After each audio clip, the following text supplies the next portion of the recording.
Respected audience, Assalamu alaikum. I'm extremely thankful to the Rabita Forum for inviting me here to acquire information and knowledge and also to express my own views regarding the subject. With the permission of the chair, I would like to speak in English, although since the invitation was in English, so I'm speaking in English, although I should speak in Urdu because it is regarding Pakistan and its Independence Day celebrations. So, Dr. The chair, do I have the permission? Yes, okay, thank you.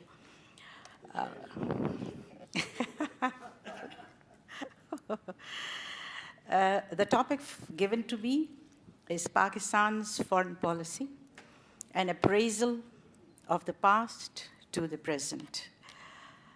The perspective that I will be taking is what were the fundamentals or objectives of Pakistan's foreign policy from the beginning?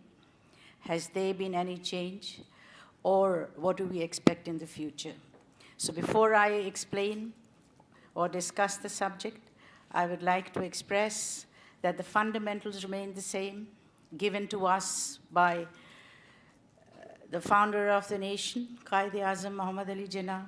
We try to strive for that, but with little changes. The changes are not in the basics.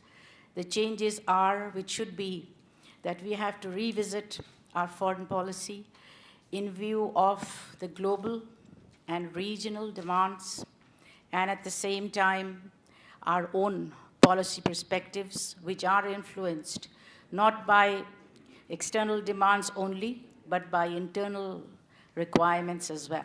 So there have been certain changes. Pakistan's founding father, Quaid-e-Azam Muhammad Ali Jinnah, wished to build friendly and cooperative relations with its neighbors. Idealistic, yet inspirational, the nascent state had to face the realities of the challenge to peaceful coexistence in view of the regional hegemony of the Cold War.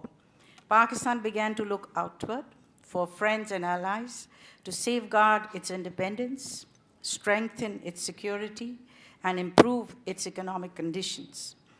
Jinnah's concept of Pakistan as a Muslim, liberal, democratic, and modern nation-state predisposed him in favor of close relations with democratic countries. Jinnah paid special tribute to United States for inspiring nations, striving for independence from foreign rule, as well extended a warm praise for French ideals of liberty, fraternity, and equality. So Pakistan was not motivated by the ideals of the Cold War, and it developed friendly relations with the People's Republic of China after it was created, disregarding the pressures of the military alliances of its partners led by the United States. The foreign policy of Pakistan after partition was to be molded in the crucible of interaction with its neighbors, India, and the vision of its founding father, the Quaid-e-Azam, who was a man of integrity, having a modern intellect, committed to the principles of peace, faith, and confidence in human capacity to resolve differences through law and logic. His deputy, Liaqat Ali Khan, believed in a progressive, democratic polity founded on Islamic principles of social welfare. So the state started without any narrow and special commitments and without any prejudices to the international sphere. Pakistan's foreign policy in the initial years revolved around security, independence, cooperation, and collaboration, but all of it could not be only a vision without goodwill, accommodation, and statesmanship. So the focus and concerns centered primarily on India-Pakistan relations in Kashmir, regional neighbors, including Iran and Afghanistan, distant friends, China, security alliances like CENTO and CETO, relations with Muslim countries, and partnerships of the transatlantic region. The departing British colonial administration, headed by Lord Mountbatten, did not play a helpful, neutral role to ensure a peaceful partition of India, and his attitude was a mixture of cynicism and unprincipled self-interest. The dawn of independence threw Punjab and some other regions into a state of turmoil, communal massacres, and unparalleled exodus of refugees. Officially, the Indian National Congress accepted the partition, but 3 days before the 3rd June plan, Gandhi declared that even if the whole of India burns, we shall not conceive Pakistan. Having been born in these circumstances, Pakistan developed a siege mentality, and India's uncalled for aggressive stance aggravated the misgivings between the two countries and deepened the threat perception. Actions of the Indian government on annexation of Junagadh, Manavadar, Goa, Sikkim, Hyderabad, and its defiance in the United Nations for such forcible occupation denied to Pakistan negotiations for a peaceful solution on Kashmir. The United Nations took a principled position for Kashmiri people to vote in an impartial plebiscite, but India unilaterally insisted to this day that Kashmir is its integral part. Bilateral talks at various levels have produced no results, and as well as international mediation, good offices, role of friendly countries, as well as international mediation or adjudication, have not provided good results. This is paradoxical and even iconic for a country which is sown by its leader, Mahatma Gandhi, the exponent of the philosophy of nonviolence. Pakistan fought 2 wars with India in 1965 and in 1971 and lost half of its territory, while Indian position on Kashmir remained the same. The breakup of Pakistan and separation of East Pakistan resulted in a change in geostrategic position of Pakistan because its linkage with Southeast Asia was gone, and it became more a part of the Middle East and Central Asia. Pakistan looked for alliances for its security and economic cooperation, having India as a neighbor who lost no opportunity in maligning Pakistan and always hoped to occupy it as it had done with other smaller neighbors. Pakistan entered into 4 security alliances. The first was Mutual Defense Assistance Agreement in 1954 with the United States willing to fight totalitarian concepts and to promote freedom and democracy. The second was SEATO in 1954 when Pakistan was invited by the United States to join so that South Asian countries could provide a local military backing. Pakistan was dejected from the very beginning because it did not provide sufficient United States financial assistance, which was conditional, being specific to communist aggression, and excluded involvement in Pakistan-India disputes. In 1965 with India, and in 1971, military intervention in Pakistan was not considered within the purview of the treaty, and Pakistan withdrew from the pact in 1972. Turkey and Iraq laid the foundation of the Baghdad Pact in 1955 for security and defense, later called the CENTO, which Pakistan was not very keen to join, as it did not see eye to eye with Washington and London on Middle East issues. Pakistan was historically supportive of the Palestinian cause. It was friendly with Iran, even sympathetic towards Egypt, despite its emphasis on Arab nationalism, and enjoyed close relations with Saudi Arabia, Jordan, and Iraq.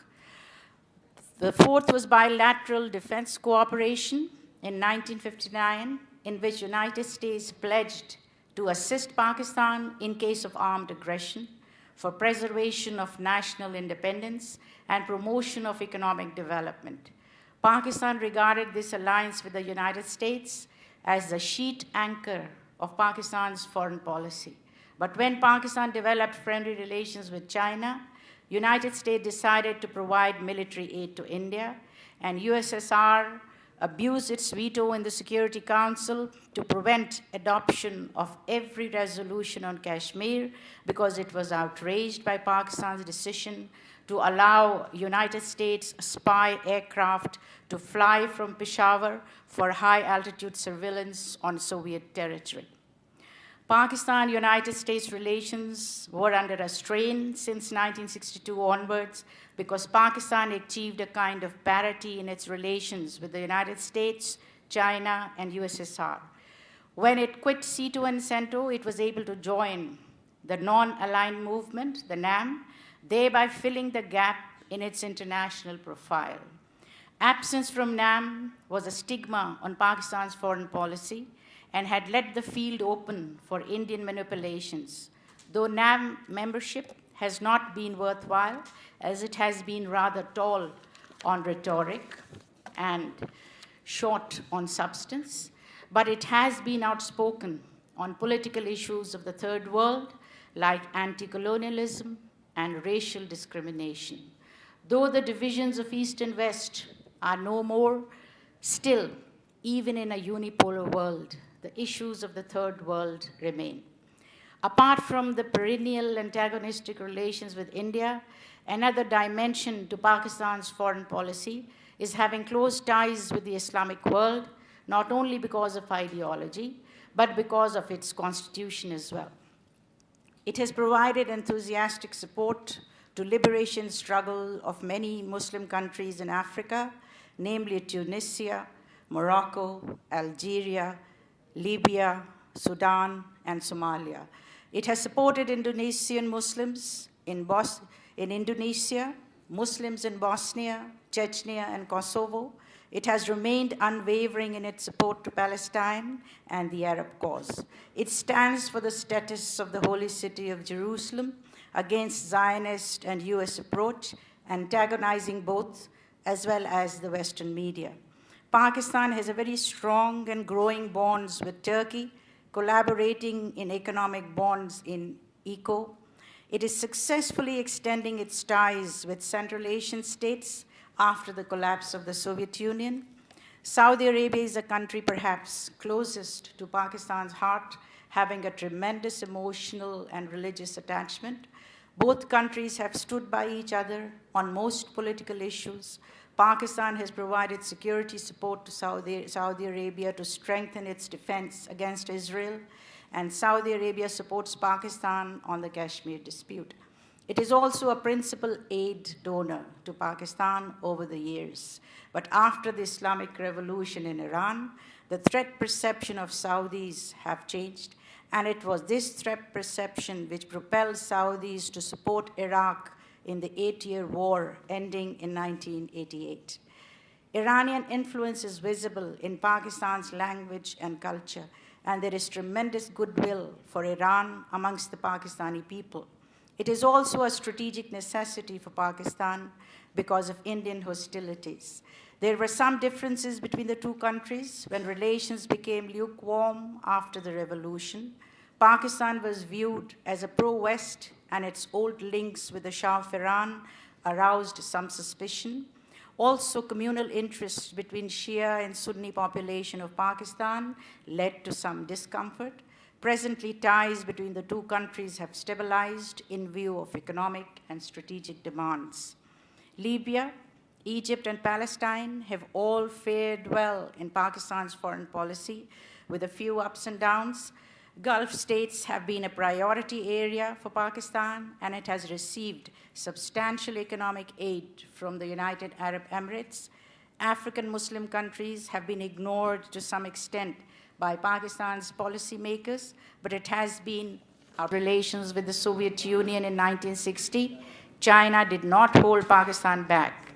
Relations between them have continued to deepen, and the result of this all-weather friendship is the CPEC. Afghanistan is few countries are closer. The few countries are close in culture and history, And so after Soviet intervention in Afghanistan, it provoked a deep sense of insecurity and alarm because of the spillover of extremism and weapons and influx of refugees. Like any other country, Pakistan also keeps security as a focus of its foreign policy. Its nuclear weapons development program has made a steady progress. There are, after India's aggressive and recurrent plans for airstrikes, even on Kahuta, which is disheartening but not surprising, Pakistan has not signed the CTBT because India has not done so. So the nuclear dimensions of security environment of both the countries adds to their responsibility for avoiding a conflict, remove tensions, and find solutions to the causes of the conflict.